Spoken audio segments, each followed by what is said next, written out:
The positive COVID-19 tests of more than half a dozen U.S. officials this week, including House Speaker Nancy Pelosi and Attorney General Merrick Garland, come amid the rise of the new BA.2 Omicron variant.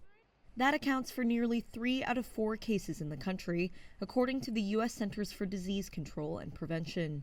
Dr. Peter Hotez is a professor of pediatrics and molecular virology at the Baylor College of Medicine in Texas. Looks like the cases are starting to go up again in some of the northeastern cities, particularly Washington, D.C., and now New York State and New York City. And the subvariant that's going along with it, the BA.2 subvariant, believe it or not, is even thought to be more transmissible than Omicron. And before then, we thought Omicron was by far the most transmissible variant. So anytime this BA.2 is going to go up, you are going to see a lot of people infected. And it doesn't surprise me with high-profile individuals that you are going to see some high-profile infections. Experts like Dr. Hotez are still hoping that despite the highly transmissible BA.2 variant, another wave is not coming.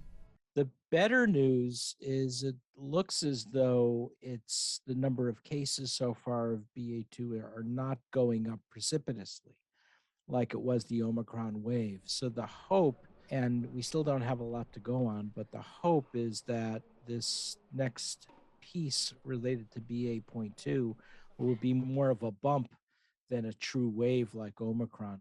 Most mask mandates are gone, and Americans are once again gathering in large numbers.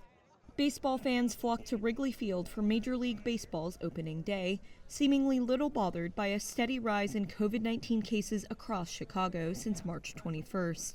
I'm vaccinated, I'm boosted, so I'm good. I think COVID's pretty much over with, and hopefully it'll stay that way. But health experts disagree, as White House Press Secretary Jen Psaki pointed out on Thursday. COVID-19 will continue to be with us, and we will see cases rise and fall as we are seeing them rise now, to be expected given the transmissibility of BA.2. We now have steps to go back to many of our normal routines in alignment with what the CDC continues to recommend. As a way to prepare for further spread, top FDA officials say the agency is aiming to decide by June whether to change the design of COVID-19 vaccines in order to combat future variants.